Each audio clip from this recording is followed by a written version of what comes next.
Vous avez été plus d'une centaine venus communier avec lui sur cette scène devenue mythique. C'est le grand bal!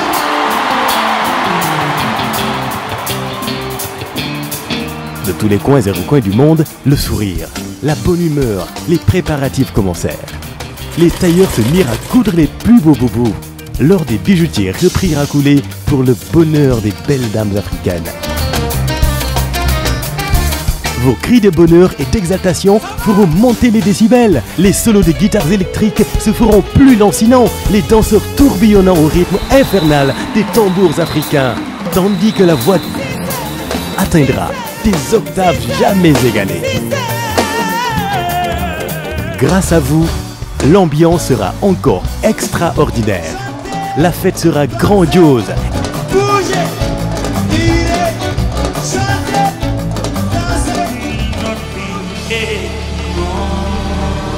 Vous, Youssou N'Dour, le Super Étoile et Bercy, c'est déjà 17 ans de bonheur partagé. Merci!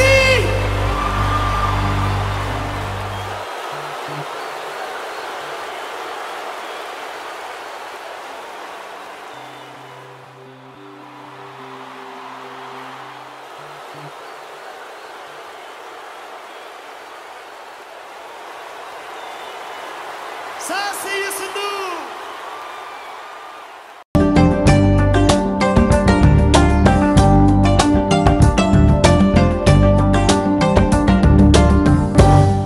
Mesdames, Messieurs, bonsoir, il est 20h, voici les titres du journal. Les partisans de Khalifa Sall vont encore remettre ça ce samedi. Ils annoncent la création d'une fédération pour la libération de leur mentor. Concernant la levée de l'immunité parlementaire du député maire de Dakar, Barthélémy Diaz interpelle directement l'UMS, Union des magistrats du Sénégal. Des opérateurs économiques sénégalais s'opposent à l'adhésion du Maroc à la CEDEAO. À leurs yeux, l'intégration du royaume chérifien à l'organisation constitue une sérieuse menace sur l'avenir du secteur privé national. Le syndicat des chauffeurs de taxi en grève ce 27 novembre. À quelques semaines de l'ouverture de l'aéroport international Blaise Diagne, ces transporteurs souhaitent la baisse des tarifs du péage, doléance exprimée à l'occasion de la commémoration de l'anniversaire de la mort de leur collègue Ibrahima Samb, tué par balle dans une station essence à Dakar. Pendant ce temps-là, des ex-travailleurs de la société publique réclament à l'État du Sénégal la somme de 25 milliards de francs CFA. Ces agents, au nombre de 7500, s'inquiètent du silence des autorités. Et puis, en fin d'édition, vous aurez l'invité du 20h. Ce soir, Mamadou Ibra Kane reçoit la journaliste écrivain d'origine camerounaise Elisabeth Tchungi.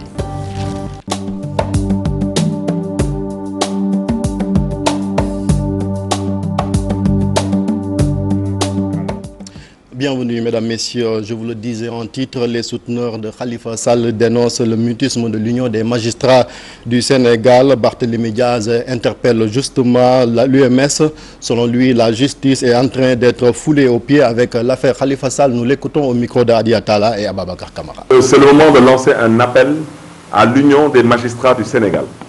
Parce que je pense que chaque fois qu'il y a des mouvements au sein de l'Union des magistrats du Sénégal, c'est tout le peuple sénégalais qui nourrit un espoir de pouvoir voir une justice libre et indépendante pouvoir s'exprimer. Alors je voudrais dire respectueusement à l'endroit de l'Union des magistrats du Sénégal que je suis au regret de dire que l'Union des magistrats du Sénégal n'est pas là exclusivement que pour défendre les intérêts personnels et carriéristes des magistrats. Il n'est pas question pour l'Union des magistrats du Sénégal de parler que de terrain qui doivent être distribués à des magistrats ou bien d'avancement dans leur carrière respective. Il s'agit au-delà de tout cela de défendre aussi la noble fonction qu'ils occupent, ça veut dire être magistrat. Et je pense qu'un magistrat ne peut pas aujourd'hui accepter de se permettre de participer à une vaste mascarade, pour ne pas dire à une vaste farce. Nous restons toujours avec les partisans de Khalifa Sall. Un des leurs, Bassirou Sam, qui est coordonnateur des jeunes du maire de Dakar, demande au barreau de prendre ses responsabilités, car selon lui, il est inadmissible que les lettres des avocats de Khalifa Sall adressées au président de l'Assemblée nationale restent sans suite. Nous l'écoutons toujours au micro de Hadi Atala. Nous appelons les organismes de droits de l'homme. J'en profite pour lancer un appel aussi aux bâtonniers de l'ordre des avocats. Je comprends qu'on puisse me dire qu'ils sont à équidistance des deux parties. Mais si on voit aujourd'hui que l'Assemblée nationale du Sénégal ne s'intéresse pas aux correspondances que les avocats du maire lui ont adressées, si on voit aujourd'hui que l'État du Sénégal se moque de toutes les démarches que les avocats du maire sont en train de poser comme démarches, il faudrait que le bâtonnier de l'ordre des avocats puisse se lever pour faire respecter ces avocats, pour faire respecter ces hommes qui se battent pour le respect des droits du député maire. Avant la fin de cette édition, nous reviendrons sur cette conférence de presse des partisans du Maire de Dakar qui annonce un grand rassemblement demain à la Médina. Nous restons toujours sur cette affaire Khalifa Sall qui est victime d'un complot. C'est la conviction de Doudou Wade, l'ancien président du groupe parlementaire du PDS à l'Assemblée nationale, commente ainsi la demande de levée de l'immunité parlementaire de Khalifa Sall. Il était l'invité du journal de 13h, interrogé par Aïssatou Païfal.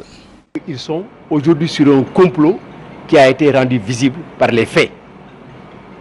Mais la question la plus importante, c'est comment l'Assemblée nationale, par son président, peut comploter contre un député détenu illégalement, mais comploter aussi contre un député élu qui siège à côté à l'Assemblée nationale.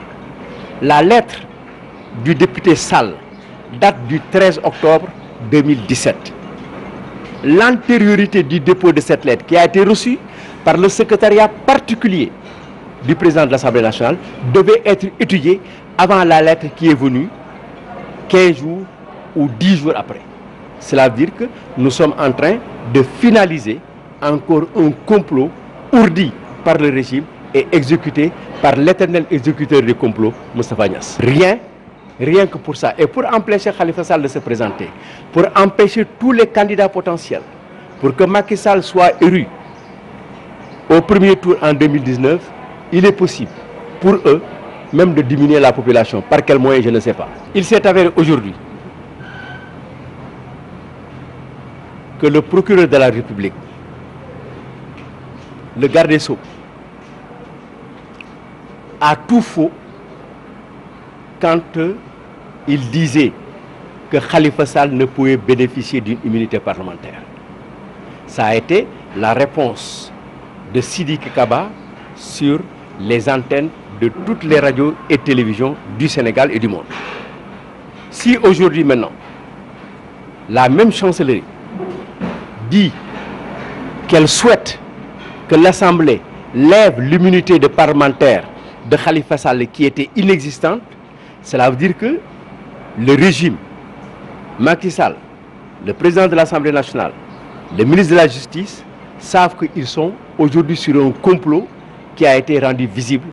L'Union pour le renouveau démocratique a un nouveau patron. Il s'agit du professeur Djegan qui succède à Djibo Leyti-Ka. Le nouveau secrétaire général de l'URD annonce un congrès en 2018 et réaffirme l'ancrage du parti dans la coalition Benno Bokk Yakaar, compte rendu de leur premier bureau politique depuis le décès de Djibo Leyti-Ka avec Habib Faye Mardien. De l'émotion lors du premier bureau politique de l'URD. Émotion vu les circonstances de la tenue de cette réunion, émotion aussi de la confiance unanime de mes amis qui viennent donc de porter leur confiance. Djegan Sène est installé secrétaire général du parti. Celui-ci estime que l'héritage mérite d'être bien tenu. Je n'ai pas non plus sa légitimité politique, n'est-ce pas, mais avec le soutien de nos amis, certainement qu'on y arrivera. Cependant, il est confronté à un cahier de charges lourd. Je m'installe avec évidemment un cahier de charges extrêmement lourd, comme vous l'imaginez, puisqu'il va être extrêmement difficile de remplacer Djibo Leyti Ka, je prétends même pas le remplacer. C'est-à-dire je lui succède simplement. Dans son nom, et c'est venu au cours des débats, son nom à lui seul suffisait à incarner un parti. L'Union pour le renouveau démocratique compte aller en congrès en 2018. En sus, le compagnonnage avec Benno Bokk Yakaar sera maintenu. Ce qui est sûr, c'est que la volonté est là, elle existe, pour faire en sorte que ce congrès-là se tienne au courant de l'année 2018. Les 21 membres du bureau politique ont unanimement choisi l'ancien porte-parole de les diriger. Diegane Sène compte réunir toutes les forces vives du parti pour continuer le travail entamé par Djibo Leyti Ka. Lutte contre le terrorisme, Macky Sall plaide pour une meilleure coopération et des échanges entre services de renseignement des pays membres de l'UEMOA. Le président de la République s'exprimait ce matin en marge de la cérémonie de clôture de la réunion de haut niveau sur la politique commune de l'UEMOA dans le domaine de la paix et de la sécurité. Il est ici interrogé par Mame Birame Diouf et Pape Sangoné Mbaye. Considérant la menace terroriste dans l'espace UEMOA, vous savez que malheureusement plusieurs membres de l'Union ont été frappés durement par ce fléau. Nous avons en souvenir tout ce qui se passe encore au Mali. Les attaques perpétrées contre le Burkina Faso, les attaques contre la Côte d'Ivoire et les attaques contre le Niger, pour ne citer que ces pays. C'est dire que donc l'UEMOA aujourd'hui est dans le creux de la vague. Le comité de haut niveau a travaillé avec des experts, l'idée la mise en place d'une délégation générale à la paix et à la sécurité qui est logée au sein de la commission de l'UEMOA sous la présidence du président de la commission. Nous avons décidé à travers les recommandations de cette troisième réunion de renforcer les moyens de cette délégation et de faire un certain nombre de recommandations liées entre autres à la coopération renforcée dans le domaine de la paix et de la sécurité, dans le domaine du renseignement. Comme vous le savez, nous sommes liés par un pacte. C'est en fait au sein de la CEDEAO, vous savez que c'est la libre circulation des personnes, des biens et des capitaux. Et cette libre circulation induit nécessairement des infiltrations. A mis en place et a proposé la mise en place d'un mécanisme d'alerte précoce, un mécanisme aussi de veille et d'alerte précoce, le MEVAP, qui a l'image un peu du système d'alerte précoce de la CEDEAO, devra travailler à faire en sorte que les différents secteurs de la sécurité et de la défense puissent en tout cas échanger. Alors les recommandations ont été faites, vous les verrez, il y en a grosso modo 5 autour de ces questions, autour de la nécessité également de réguler l'orpaillage clandestin. Retour sur ce vaste rassemblement annoncé par les partisans de Khalifa Sall ce samedi à la Médina. C'est pour exiger la libération de leur mentor en prison depuis des mois. Compte rendu à Diatala Babacar Kamara. La période de grâce accordée au président Macky Sall pour faire libérer Khalifa Sall est arrivée à terme. Les souteneurs du maire de Dakar haussent le ton et appellent à une forte mobilisation. Le grand rassemblement qui sera organisé demain, samedi 28, au niveau de la rue 25, au angle centenaire. Nous avons décidé d'unir et de fédérer toutes nos forces. Fédérer nos forces. Vous avez vous-même constaté qu'on cherche à faire les choses en sens inverse. Après avoir violé les droits les plus élémentaires de l'otage politique Khalifa Sall, on est en train aujourd'hui d'insulter l'intelligence de tout un peuple. Déterminé, Barthélémy Diaz et ses camarades invitent tous les citoyens épris de liberté et soucieux de la consolidation de la démocratie à participer au rassemblement. Khalifa Sall ne peut pas être maintenu à l'heure où nous parlons dans le lien de la détention. Il est question pour nous samedi de sortir une fois de plus, de nous mobiliser et de prouver au monde entier que nous sommes une démocratie et que nous tenons à ce sacro principe de la démocratie. Deuxième mandat, s'il doit l'avoir, c'est pas le travail qui va l'avoir, mais pas dans l'intimidation et le bafouement de nos droits les plus élémentaires. On n'acceptera pas. C'est à la suite d'une lutte qu'il s'est installé ici. Et nous sommes prêts à remettre cette même lutte pour lui barrer le chemin parce que lui, il ne mérite pas vraiment de nous diriger aujourd'hui par les actes qu'il pose tous les jours. Il faudrait que l'on prouve à Macky Sall et à son régime que trop c'est trop. Les khalifistes interpellent les autorités et mettent en garde celles préfectorales contre toute tentative d'interdiction de leurs manifestations. Nous interpellons ici le préfet de Dakar, pour lui dire que nous avons fait tout ce que la loi nous conseille comme disposition. C'était de lui écrire une lettre d'information, ça a été fait. Je rappelle juste que le droit, on ne le commande pas. Il appartient à ce préfet et à l'État du Sénégal de faire régner la paix ou de préparer la guerre. Le rassemblement de ce samedi est le premier jalon d'une série d'actions prévues pour la libération de Khalifa Sall dans les liens de la détention depuis plus de 8 mois. Je vous le disais en titre, des opérateurs économiques sénégalais soutenus par des membres de la société civile et des universitaires disent niet à la demande d'adhésion du Maroc à la CEDEAO. Selon ces derniers, l'intégration du Maroc dans l'organisation sous-régionale pourrait constituer des conséquences et créer aussi beaucoup de problèmes à leur secteur privé national, compte rendu de leur conférence de presse. Cheikh Tidiane Dione, Youssou Baro. Le Maroc contrôle plus de 60% de nos actifs bancaires. Ça préoccupe moi. Le Maroc et la CEDEAO, une question au menu d'une rencontre qui a regroupé opérateurs économiques, membres de la société civile et universitaires. Le royaume chérifien veut devenir membre au sein de la communauté économique des États de l'Ouest. Ces opérateurs s'offusquent contre la demande d'adhésion du Maroc. Le premier point est que le Maroc est un royaume. C'est un homme qui décide. Chez nous, ce n'est pas du tout ça. Et cet homme-là, bien qu'il décide, se concerte avec les acteurs économiques. Ici, par exemple, ce sont les États, nos chefs d'État, les politiques qui prennent les décisions. C'est leur droit, mais sans associer le secteur économique. Et moi, je dis que les vrais économistes, c'est ceux qui pratiquent l'économie. Le projet d'intégration du géant de l'Afrique du Nord n'agrée pas ses opérateurs. C'est une activité à la limite souterraine qui n'impacte pas sur notre balance commerciale.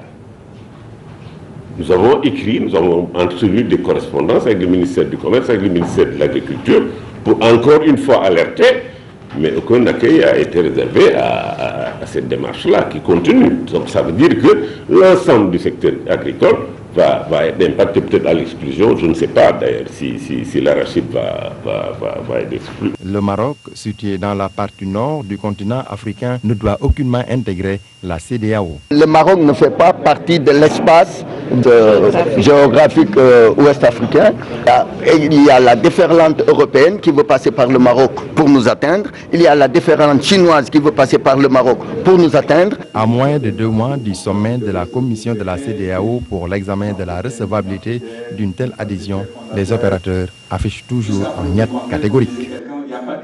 Les chauffeurs de taxi se rappellent Ibrahima Samb, un de leurs collègues tué par balle le 27 octobre 2016.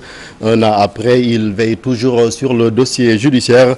Le syndicat annonce par la même occasion une grève le 27 novembre et réclame une renégociation du tarif sur l'autoroute à péage à l'occasion de l'annonce de l'ouverture de l'aéroport international Blaise Diagne de Dakar, Lissa Prera. 27 octobre 2016, 27 octobre 2017, un an après la mort du taximan Ibrahima Samb, ses collègues réclament toujours justice. Pour le syndicat national des chauffeurs de taxi, la justice doit éclairer l'opinion sur cette affaire et l'État soutenir la famille du défunt. Notre regretté Ibrahima Samb, qui a été tué sur la route de l'aéroport. Et jusqu'à présent, nous n'avons pas senti, n'est-ce pas, de la part du gouvernement qu'il fasse des gestes allant dans le sens de régler cette question-là de la façon la plus juste possible. Et nous avons même été très surpris d'apprendre que, il faut vérifier tout ça, que le meurtrier, il est actuellement en Europe, que le gouvernement assiste la famille de Ibrahima Samb, parce que c'est un père de famille.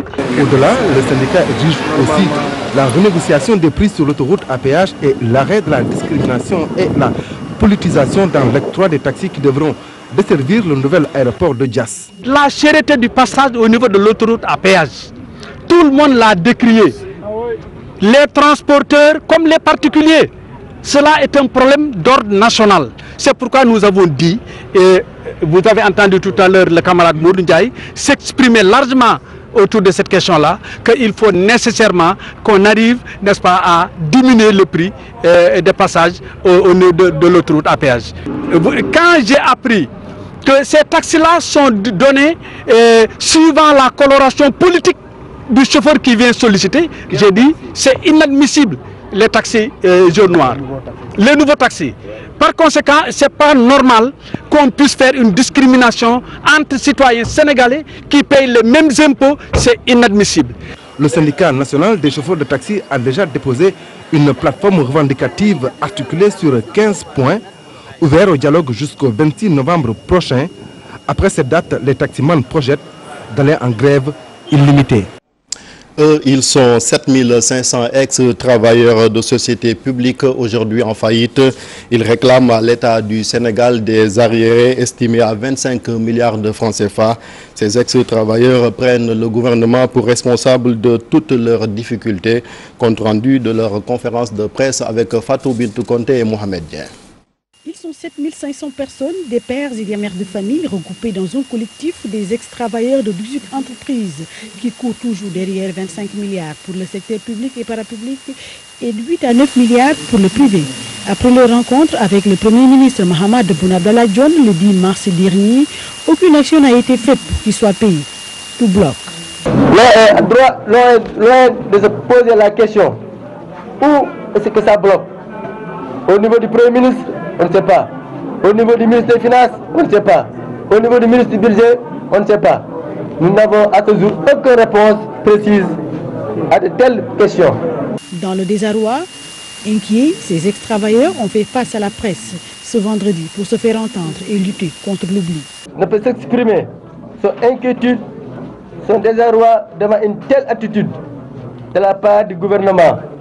Il ne peut qu'élever la voix devant un tel manquement, un tel oubli, surtout à un moment où le gouvernement a confectionné son budget pour l'année 2018 qu'il fait examiner précédemment par l'Assemblée nationale. D'ailleurs, Momar Samb, qui jouait le rôle de facilitateur, marque aussi son inquiétude et s'indigne d'un manque de répondants face à cette situation. Parce que toute l'ouverture montrée par le gouvernement, l'engagement du président de la République en personne, qui à deux reprises, en 2016, septembre et octobre 2016, a instruit son gouvernement, notamment le Premier ministre, de payer les droits des travailleurs. Nous sommes à une année, 12 mois. C'était en octobre le dernier appel. Le premier était en septembre, le deuxième en octobre, et nous sommes en 2016, et nous sommes en octobre 2017. Ces ex-travailleurs comptent sillonner tout le pays, aller vers les porteurs de voix pour exposer le problème qui, depuis plus d'une vingtaine d'années, perdure. L'eau potable introuvable à Yeumbeul, route de Boune. Les populations de ce quartier de la banlieue dakaroise sont restées des mois sans le liquide précieux. Ils ont crié leur ras-le-bol dans ce reportage de Dissa Prera et Maud Diop. Trouver de l'eau de robinet relève d'une véritable corvée. À Yeumbeul, route de Boune, cela fait des mois que le liquide précieux reste introuvable. Pour en trouver, il faut faire un parcours de combattant. C'est à cause de ce manque d'eau que j'utilise cette pompe à eau. Vous voyez, cela retarde notre travail. Tous les jours, on est obligé de venir ici pour pouvoir avoir de l'eau. Et regardez, c'est tout n'est même pas potable. Ce quartier compte 380 concessions. Donc en termes de dames qui sont là, c'est des milliers de personnes. Donc, et ces milliers de personnes ont besoin d'eau. L'eau, c'est vital. Nous avons besoin d'eau. C'est un quartier où vivent près de 10 000 âmes et il reste des mois et des mois sans eau. Les robinets ne coulent plus. Les populations sont obligées de débourser 1000 à 2000 francs par jour pour en disposer. Au-delà, la recherche de cette eau entraîne une insécurité permanente pour les habitants. Aujourd'hui, nous sommes là pour le crier à la face du monde, mais surtout pour le crier à la face du président de la République Macky Sall, parce qu'on pense qu'il n'est pas au courant de notre situation. C'est depuis le mois de Ramadan que nous vivons cette situation. L'eau du robinet ne coule plus. On est obligé de débourser au moins 2000 francs, voire plus, et traverser cette route dangereuse à la recherche de l'eau. C'est difficile, nous sommes vraiment fatigués. Cette situation nous exaspère. Excédé par cette situation, Yeumbeul route de Boune crie son ras-le-bol et appelle à l'aide. L'unique souhait des populations aujourd'hui est de disposer d'eau comme le reste de la population dakaroise. À Nick, localité située dans la région de Saint-Louis, les populations se mobilisent pour la protection du lac de Guiers, un lac sérieusement menacé par la pêche non durable et l'utilisation abusive de pesticides, entre autres. Conséquence, certaines espèces de poissons sont aujourd'hui en voie de disparition. Reportage Ousseynou Diop, Abibsek. À cheval entre le département de Dagana et celui de Louga, le lac de Guiers est confronté à plusieurs maux. Il a subi les conséquences d'une pêche non durable, une agriculture marquée par l'utilisation abusive des pesticides et des pertes d'eau liées aux canaux d'irrigation hors normes. Avec l'utilisation des canaux d'irrigation hors normes, c'est des millions et des millions de mètres cubes perdus. C'est énorme. On peut rectifier le tir avant qu'il ne soit trop tard. Donc le lac de Guiers, vous savez très bien son volet, sa vocation économique, sa vocation sociale et la gestion de cet lac est un devoir citoyen. Cause pour laquelle nous créons cette journée de sensibilisation, cette journée de diversité biologique et cette journée de développement durable. À l'occasion de la deuxième édition des Journées du lac de Guiers, les acteurs ont soulevé tous ces problèmes. Ils ont aussi prédit des conséquences néfastes dans les années à venir. Donc nous, en tant que population, on vient en appui. Donc, vous savez ce qui se passe au Tchad. En 1964, le lac Tchad faisait plus de 30 000 km². En 50 ans, le lac Tchad a perdu 10 fois plus de son surface. Ça ne fait plus 4 000 hectares.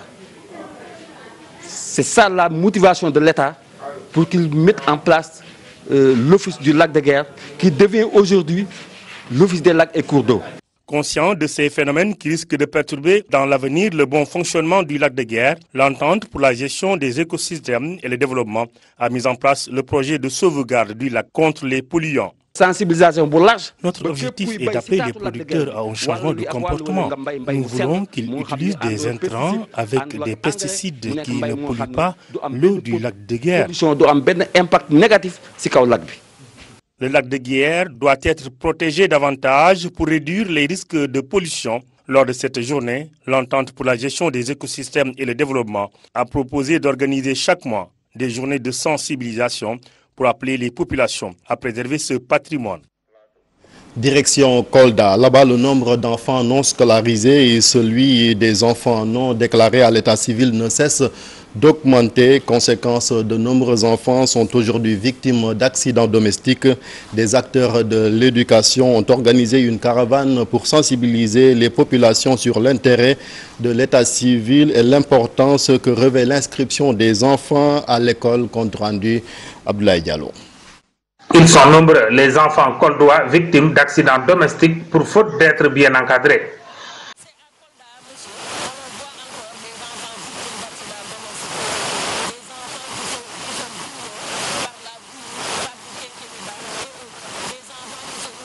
Toutes nos excuses pour la qualité de cet élément. Ce reportage consacré aux startups, l'ADIE lance un concours intitulé eGovLab Challenge.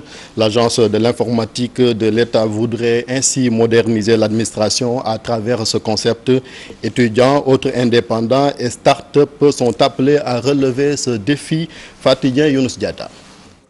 eGovLab Challenge, un concept, mais aussi un concours lancé par l'Agence de l'informatique de l'État. C'est un concours que nous avons lancé pour permettre vraiment aux jeunes de pouvoir participer à cette mission que l'ADIE a d'informatiser, de moderniser un peu l'administration sénégalaise. Parce que nous avons toujours senti ce gap qu'il y avait entre l'innovation à travers les jeunes qui sont dans les universités, dans les écoles d'ingénieurs, les startups qui se créent au Sénégal autour de l'innovation n'adressaient pas trop les problématiques de l'État, de l'administration en général. Un projet qui vise à soutenir la créativité dans le secteur du numérique, un concours ouvert à tous, des récompenses prévues. Donc le premier prix, c'est donc le prix de l'émergence, hein? Donc où le gagnant aura une participation au salon mondial de l'innovation. On va aussi lui donner donc 5 millions de francs en guise de récompense, mais également nous allons l'accompagner à ce que ce produit ou ce service qui aura été choisi puisse véritablement être déployé un peu partout dans l'administration. eGovLab Challenge fait son apparition au moment où on parle de plus en plus de start-up. Les start-up, c'est tout simplement tous ces jeunes qui se lancent dans l'entreprise. Donc, ils sont des créateurs qui créent leur boîte au bout d'une année ou deux, qui veulent vraiment participer à notre vie économique en entreprenant. C'est ce que on veut vraiment que ces start-up-là deviennent des grands demain. Les candidats ont un mois pour présenter leurs produits innovants, conformes aux besoins de l'administration.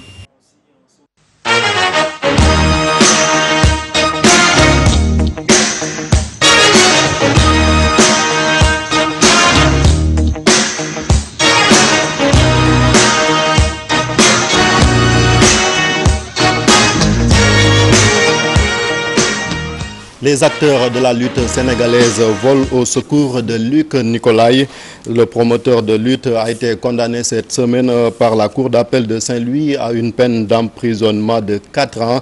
Ces acteurs sollicitent la clémence du chef de l'État. Il faisait face à la presse cet après-midi à la place du Souvenir en présence de Cheikh Hassan Fall et Younous Diatta. Le monde de la lutte ne laissera pas tomber Luc Nicolaï. Après sa condamnation par le tribunal de Saint-Louis, les acteurs du secteur décident de faire corps avec le promoteur. Donc ce que nous voulons, en résumé, c'est d'abord nous marquer notre solidarité agissante à un membre de la famille de la lutte, Luc Nicolaï, pour lui dire que nous sommes de tout cœur avec lui, nous sommes prêts à l'accompagner dans ce combat jusqu'à ce que justice soit faite et que justice soit dite. La situation critique de l'arène est aussi évoquée par ces derniers. Ce n'est pas une initiative qui est venue de qui que ce soit. C'est une volonté spontanée de différents acteurs de la lutte qui ont senti qu'aujourd'hui l'arène est fortement secouée. Il fallait dès lors réagir. Et comment réagir? En faisant en sorte qu'il y ait une synergie d'action et de pensée pour tous converger vers la même direction. Serigne Fallou Luc Nicolaï risque de purger une longue peine de prison après la condamnation prononcée par le tribunal de Saint-Louis. Un fait qui risque de plomber le monde de la lutte qui traverse déjà une zone de turbulence. Un mot de football avant de terminer. Demba Ramata Dia réintègre le staff de Casa Sport. Un an après son limogeage, l'ancien coach de l'équipe de Ziguinchor s'est réconcilié avec la direction du club dont il est le directeur de la formation. Nous écoutons les explications de Seydou Sané. Il est le président du Casa Sport au micro de Boubacar Diassi et Lamine Mandia. Ramata, on va lui confier une mission parce qu'on ne peut pas bâtir le Casa Sport sans Ramata. C'est un monument de ce football-là. On ne peut pas le laisser comme ça. Nous avons parlé, Ramata va être le chargé, le directeur de la formation.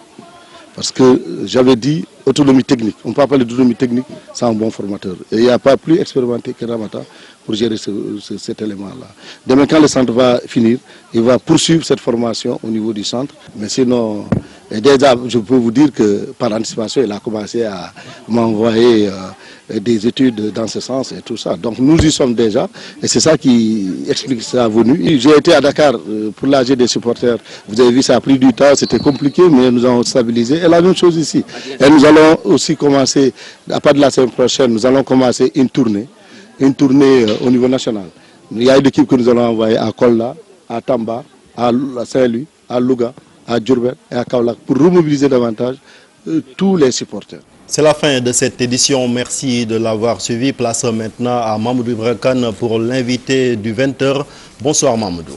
Bonsoir Chérif. L'invité du 20h ce soir, un visage très connu à la télévision en France, en Outre-mer et en Afrique aussi. Elisabeth Tchoungui est une journaliste franco-camerounaise, écrivaine aussi, auteure de 2 succès littéraires. Je vous souhaite la pluie et Bamako Climax. Bonsoir Elisabeth. Bonsoir Mamoudou, merci beaucoup de m'accueillir. Le plaisir est partagé. Enfance au Cameroun, adolescence en Italie, jeunesse en France. Vous êtes le fruit d'un métissage qui explique votre passion pour la diversité à la télévision comme dans la vie. Absolument. J'ai eu la chance de grandir dans les valises d'un père ambassadeur, donc très voyageur, ce qui fait que je me sens chez moi à peu près partout. Donc mon père est camerounais, ma mère est française, et j'ai naturellement grandi sans me poser de questions particulières sur une identité fermée, parce que j'ai toujours été élevée dans l'idée de l'ouverture.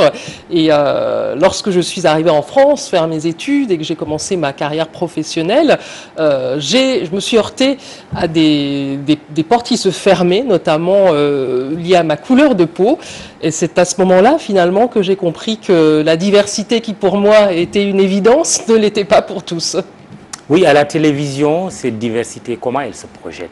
La télévision française a été très longtemps en blanc et blanc, j'ai envie de dire, puisqu'il a fallu attendre 1999 en France pour avoir une présentatrice de journal antillaise sur une chaîne qui n'était pas une chaîne hertzienne, alors que sur la BBC, ça faisait 20 ans qu'il y avait un présentateur, Trevor Jones, à la BBC noir, et ça ne posait aucun problème. Et aujourd'hui encore, je reste une des rares présentatrices métisses et quasiment une des seules d'origine africaine. Ça veut donc dire voilà, qu'il y a du travail et que c'est très symptomatique d'un pays, la France, qui refuse de s'assumer tel qu'il est, multiculturel. C'est un gros mot quand on prononce ce mot en France, et pourtant je pense que c'est un pays multiculturel. Aujourd'hui, vous avez un Français sur 4 qui a au moins un grand-parent d'origine étrangère, donc la question ne devrait pas se poser. Et comment vous l'expliquez? Cette peur de la France d'assumer sa diversité? Je l'explique par un fort conservatisme des élites qui ont très peu envie de partager le pouvoir dans tous les domaines, hein, en termes d'égalité femmes-hommes également. Il n'y a qu'une seule entreprise du CAC 40 qui est aujourd'hui présidée par une femme. Donc je pense que c'est lié au fort conservatisme des élites. C'est lié au système éducatif en France aussi qui favorise la reproduction des élites et qui sont plutôt blanches et masculines. Je vais vous citer. J'aime parler de l'Afrique qui avance. Vous l'avez déclaré en résumant un peu votre ouvrage Bamako Climax. Quel est l'enjeu autour de la projection de cette image positive de l'Afrique à la télévision, le domaine qui est le vôtre? J'ai toujours, effectivement, au cours de ma carrière, à la fois en tant que journaliste et en tant qu'écrivain, j'ai toujours été profondément agacé par cette image condescendante véhiculée par les médias occidentaux, image condescendante de l'Afrique, c'est-à-dire c'est la famine, c'est les guerres tribales, c'est la misère. Et j'ai envie de dire que certains ont du coup raté le train, que certains continuent à croire que l'Afrique n'avance pas, et c'est bien dommage pour eux, parce que quand ils vont se réveiller, les marchés auront été pris par nous, les Africains, j'espère, d'abord. Donc j'ai toujours... la culture a été un moyen pour moi de montrer cette Afrique positive, hein. C'est quand même au Sénégal, il y a eu un président poète, hein, qui peut dire la même chose en Europe. Et aujourd'hui, il y a un vrai enjeu de représentation de soi. Quand je vois aujourd'hui les téléspectateurs, les jeunes téléspectateurs qui regardent les chaînes internationales où l'Afrique est inexistante, ou alors traitée de manière condescendante et négative, ça renvoie une image négative de soi-même. Or, il faut être fier de ce que l'on est, il faut être fier d'être africain. Nous regorgeons de talents et nos chaînes nous devons montrer ces talents-là. Et il y a aussi un enjeu en termes d'archives. Ousmane Sow nous a quittés il n'y a pas très longtemps. Des grands hommes, des grandes femmes nous quittent.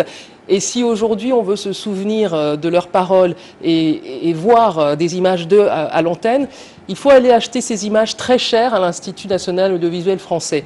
C'est un problème. Oui. Donc nous devons, l'image est un patrimoine, donc nous devons créer notre propre patrimoine culturel, audiovisuel. Un projet sur lequel vous travaillez?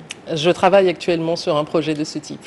Alors, l'enjeu est dans les deux sens, hein. Autant il faut projeter cette image positive sur les écrans de télévision en Occident, autant aussi il faut avoir des télévisions, des productions de qualité ici en Afrique. Est-ce que vous avez le sentiment que l'Afrique est prête à relever ce défi? Il faut impérativement que l'Afrique relève ce défi de développement d'un secteur de production audiovisuelle qualitatif, parce que sinon, une fois de plus, ce sont les boîtes de production occidentales qui vont s'engouffrer dans ce marché, qui commencent à le faire. Vous le et donc, sentez, à nouveau, la menace? je sens la menace, Oui. et donc à nouveau, il va y avoir une forme d'accaparement de nos savoirs, de nos richesses et de nos cultures. Donc c'est très important de soutenir l'émergence d'un secteur audiovisuel fort en Afrique, parce que la communication, c'est le nerf de la guerre d'aujourd'hui et de demain. Voilà. Bamako Climax, roman à succès qui a été primé. Faisant le résumé du livre, vous dites qu'il parle d'amour, de sexe, d'identité. Vous mettez en scène 3 personnages: Elliot, le noir antillais; Elio, le juif italien; et Céleste, la femme métisse. Une ode au métissage. J'ai lu une critique de votre roman. Quelqu'un qui dit: sans métissage, pas de compréhension; sans métissage, pas de paix. Refuser son métissage, c'est se mentir plutôt. Le métissage, c'est votre grande cause. Pour moi, c'est une évidence. Nous vivons dans un monde de plus en plus globalisé, et le repli identitaire a véritablement quelque chose pour moi de totalement anachronique. Je peux comprendre,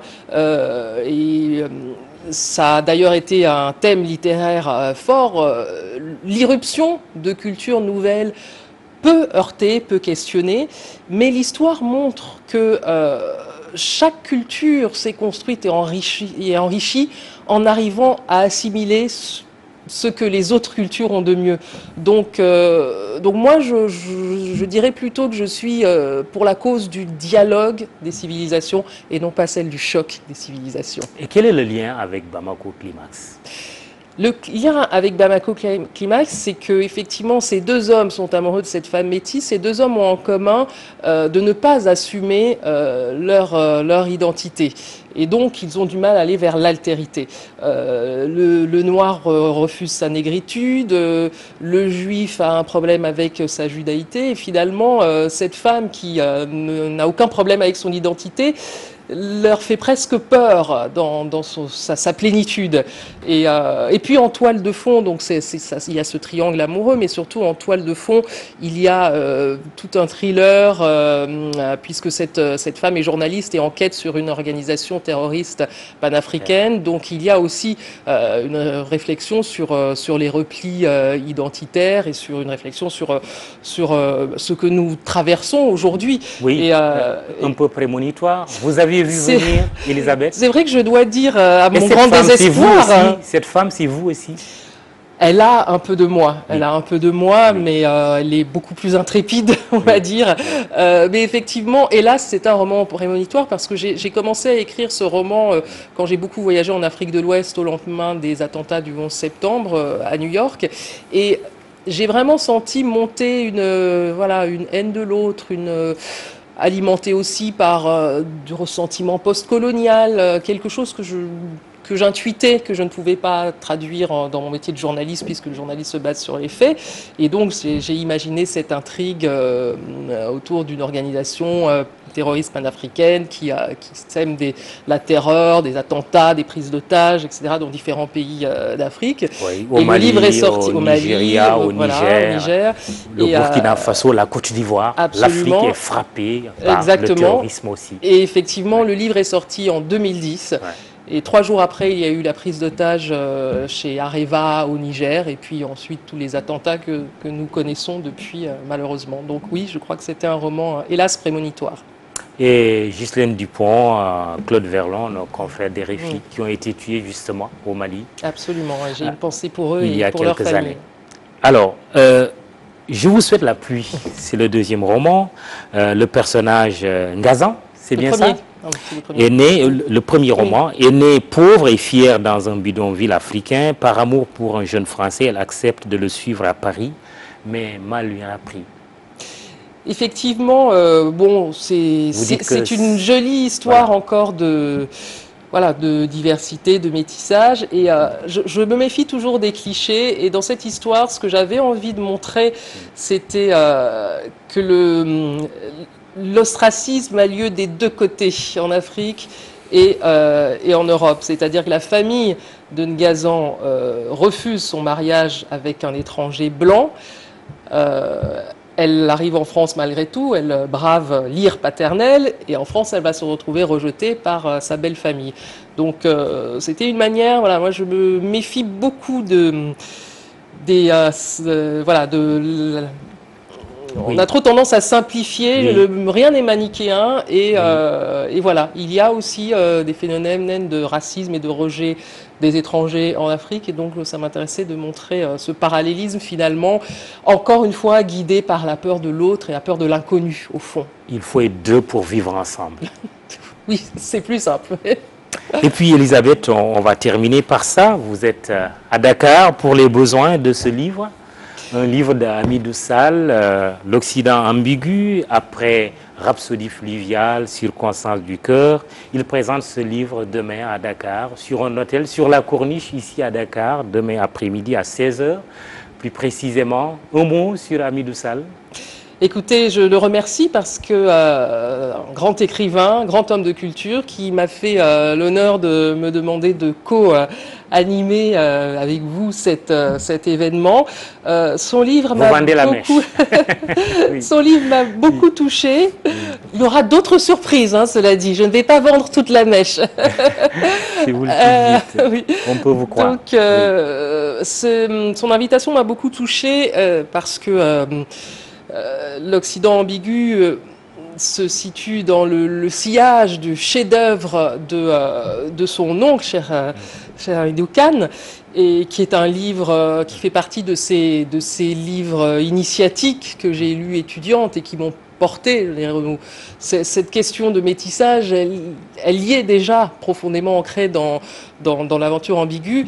Et ce qui est vraiment, c'est la force de la littérature. 50 ans plus tard, son neveu, un grand écrivain, s'empare.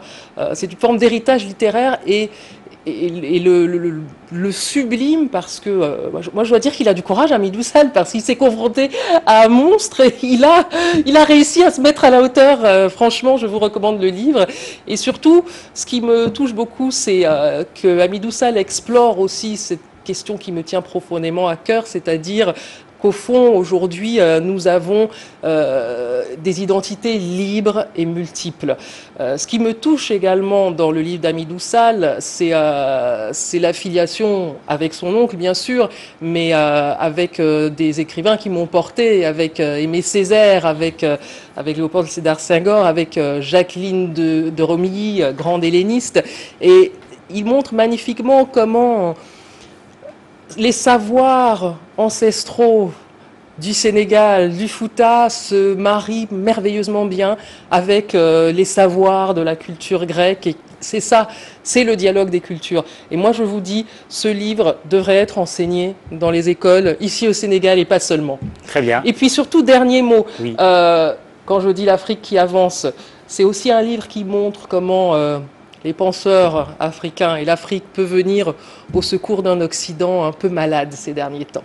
Hamidou Sall, un écrivain qui vous parle. Vous-même, Elisabeth Tchoungui, êtes un écrivain. Vous avez produit 2 ouvrages de qualité, 2 romans, Bamako Climax et Je vous souhaite la pluie. Et puis, vous êtes journaliste franco-camerounaise. C'est tout pour ce soir. Merci de nous avoir regardés. Excellent week-end. Bonne suite avec nos programmes.